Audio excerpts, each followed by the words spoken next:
Assalamualaikum warahmatullahi wabarakatuh. Nama saya Muhammad Hamka Al-Amin bin Muhammad Nizam, Matrik C18A0582.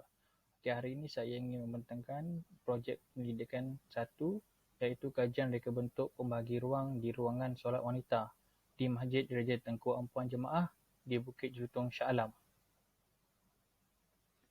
Okey, pengenalan pada bab ini, pembahagi ruang merupakan skrin atau perabot yang ditempatkan dengan secara pembahagian ruang ke dalam kawasan yang berbeza. Hal ini dikatakan demikian kerana pembahagi ruang digunakan oleh pereka dalaman dan arkitek sebagai cara untuk membahagikan suatu ruang ke suatu ruangan atau kawasan yang berbeza. Okey, seterusnya, permasalahan kajian. Dari segi saiz pembahagi ruang yang besar dan berat, saiz pembahagi ruang yang besar dan berat akan menyukarkan para jemaah untuk mengalihkan pembahagi ruang tersebut. Selain itu, saiz pembahagi ruang yang terlalu nipis yang mengakibatkan pembahagi ruang itu tidak kukuh dan mudah tumbang. Permasalahan kajian seterusnya, tidak mempunyai ciri-ciri keselamatan yang tinggi. Hal ini dikatakan demikian kerana reka bentuk tapak kaki di bahagian bawah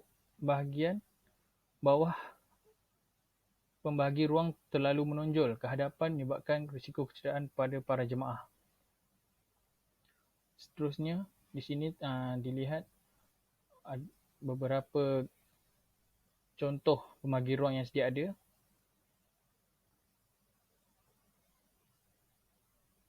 Kita dilihat di sini, pembahagi ruang yang sedia ada terlalu nipis dan terlalu besar.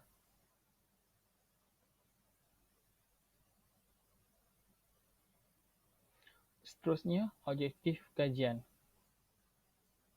Yang pertama, mengkaji permasalahan yang terdapat pada reka bentuk pembahagi ruang yang sedia ada. Mengenal pasti bahan yang digunakan untuk membuat pembahagi ruang di ruangan solat wanita. Yang ketiga, mereka bentuk pembahagi ruang yang lebih selamat dan mudah digunakan bagi para jemaah. Seterusnya, skop kajian ini tertumpu di kawasan masjid di Shah Alam, iaitu Masjid Tengku Ampuan Jemaah, Bukit Jelutong. Pengkaji lebih memfokuskan kepada para jemaah masjid, terutamanya jemaah wanita, untuk menunaikan solat di masjid tersebut. Okey, batasan kajian. Kekurangan bahan rujukan yang berkaitan dengan topik kajian. Bahan rujukan yang digunakan bagi mendapatkan maklumat berkaitan topik kajian ini bersumberkan daripada internet.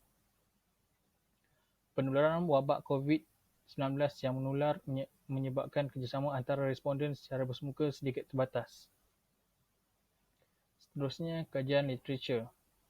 Pengenalan bagi kajian literatur ialah suatu proses untuk mengkaji hasil-hasil kajian lepas bagi mendapatkan ketepatan fakta. Pada bab ini, membincangkan mengenai sorotan literatur mengenai reka bentuk pembahagi ruang di Masjid Tengku Ampuan Jemaah, Bukit Jelutong, Shah Alam. Seterusnya, kepentingan pembahagi ruang. Pembahagi ruang ini merupakan sebuah produk atau perabot yang dilihat hari ini sebagai elemen penyelesai masalah ruangan terlalu terbuka. Sebelum membuat keputusan untuk memasang pembahagi ruang, pengguna perlulah meletakkan kedudukan sempadan ruang laluan masuk, sempadan ruang tamu, ruang makan, ruang menonton atau ruang dapur. Langkah-langkah sedemikian penting supaya pengguna boleh menjalankan proses pemasangan. Jenis-jenis pembahagi ruang.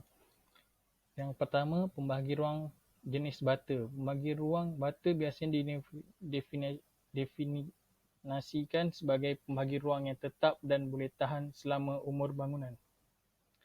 Kedua, blok roster tanah liat. Pembahagi ruang jenis ini biasa diperbuat daripada tanah liat. Yang kedua, pembahagi ruang kaca. Dinding partition kaca boleh dibuat menggunakan kaca tembaja dan ketebalan antara 0.6 cm jadi lebih selamat. Pembahagi ruang gypsum. Papan gypsum berwajah kertas dan sejenis papan ringan yang dibuat daripada buburan gypsum sebagai inti dan kertas di kedua sisi sebagai pelindung. Pembahagi ruang jaringan besi. Pembahagi ruang jenis ini boleh dieksperimen dengan reka bentuk, motif dan warna. Seterusnya, pembahagi ruang kayu. Pembahagi ruang dari material kayu kerap digunakan dalam